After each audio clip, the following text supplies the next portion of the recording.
Assalomu alaykum barchaga. Sizlar bilan Munil Oshira, sizni Xitoy tili ustozingiz. Keling, bu videoda sizlar bilan qanday qilib Xitoy tilida oila a'zolari nomlanishini o'rganib olamiz. Birinchi so'zimiz dia. Dia. Men bilan birga qaytaring va so'zlarni yozib oling.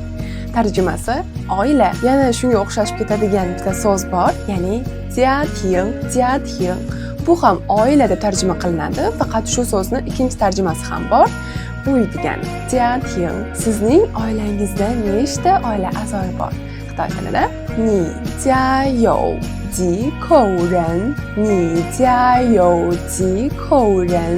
Sizning oilangizda nechta odam bor? Va e'tibor bering, mana shu ji so'zini o'rniga siz mos raqam qo'yasiz. Masalan, sizning oilangizda 5 ta odam bo'lsa, 我家有5口人，我家有5口人 deb javob qaytarasiz. Ota-ona Xitoy tilida fumu bo'ladi. O'zbek tilida ham, Xitoy tilida ham barcha so'zlarning ikkita nomlanishi bo'ladi, ya'ni adabiy nomlanishi va og'zaki.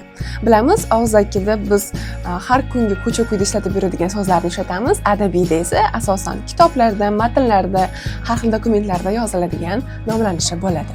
Masalan, ota-ona fumu bu ko'proq adabiy va kitobiy hisoblanadi. Ota-ona deb tarjima qilinadi. Og'zakida esa biz baba, mama deb aytamiz.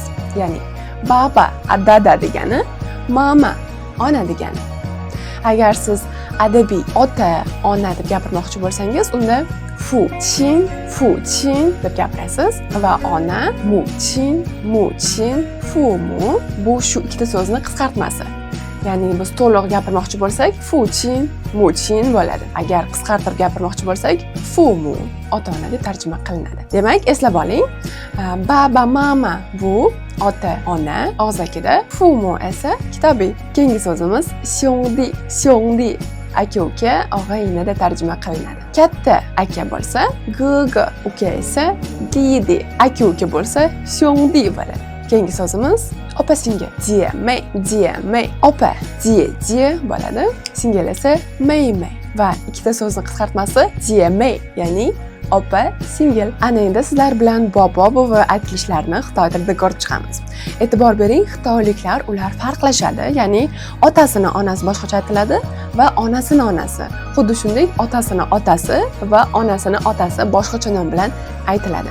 Shularni biz kitobiy va og'zaki variantlarini ko'rib chiqamiz. Keling, sizlar bilan dada tomonidan boboni aytilishini Xitoy tilida ko'rib chiqamiz. Og'zakida ye, ya'ni bobo deb tarjima qilinadi. Kitobiyda esa zufu. Endi dadasini onasi. Nutqda nay, ya'ni buvi deb tarjima qilinadi. Kitobiyda esa zumu. E'tibor bergan bo'lsangiz, boya biz fumu dagi zu so'zini qo'shib, bizda otasini onasi yoki otasini dadasi degan so'zlarni hosil qildik. Ya'ni zufu, zumu. Keling, endi ona tomondagi ota-onani ko'rib chiqamiz. Xitoy tilida onasini otasi vai gong bo'ladi. Endi onasini onasi Xitoy tilida vai po. Xuddi shunday kitobiy variantlari ham bor. Vai zumu. Shunchaki vai so'zi qo'shiladi. Eslab qoldingizmi? Yaxshiroq eslab qolish uchun men bilan birga qaytaring, tarjimalarni daftaringizga yozib oling va bu videoni bir necha marotaba ko'ring. Keyingi so'zimiz farzand Xitoy tilida haizi bo'ladi. O'g'il farzand bo'lsa erzi, qiz bola farzand bo'lsa nüer. O'g'il farzand va qiz farzand boshqacha nomlanishi ham bor. Masalan, ba'zilar o'g'il farzandini nanhaizi, meni bitta o'g'lim bor deb gapirishadi, yoki qiz bola bo'lsa nühaizi. Nabira so'zini Xitoy tilida qanday aytilishini bilasizmi? Hozir bilib olasiz. Agar nabira o'g'il bola bo'lsa, unda sunzi bo'ladi. Agar qiz bola bo'ladigan bo'lsa, ya'ni qiz bola nabira, unda sunyu. Keyingi so'zimiz amaki Xitoy tilida shu bo'ladi. Shu. E'tibor bering, bu dadani ukasi yoki akasi. Shu. Amma esa gugu bo'ladi.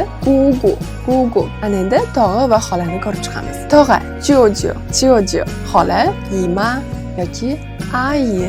Keyingi so'zimiz jian. Agar u o'g'il bola bo'lsa, unda zhizi bo'ladi.